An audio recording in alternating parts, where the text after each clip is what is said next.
Aujourd'hui, le 14 mai 2023, une actualité économique importante est à l'ordre du jour. Entrons maintenant dans le vif du sujet. L'ONIM, la société d'exploitation des mines du Rif, connue sous le nom de Seferif, a récemment signé un contrat de cession pour le développement des gisements de fer de Seferif, situés dans la province de Nador. L'accord a été signé le mardi 9 mai, avec le groupement chinois Amer Group Ltd et la société Le Brillant Nador. Selon cet accord, l'exploitation de ces gisements de fer sera désormais entre les mains de ce groupement chinois, qui est engagé dans les industries de l'acier et des métaux. Le 22 septembre 2022, Seferif avait lancé un appel d'offres international relatif à la cession totale de ces gisements de fer.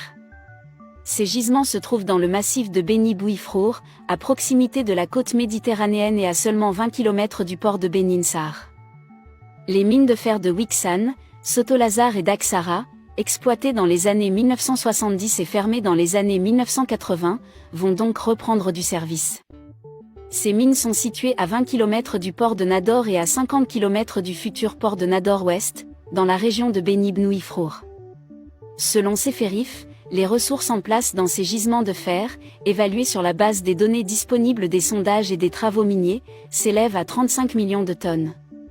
C'est une nouvelle majeure pour l'économie marocaine et la province de Nador, qui contient les principaux gisements de minerais de fer du pays.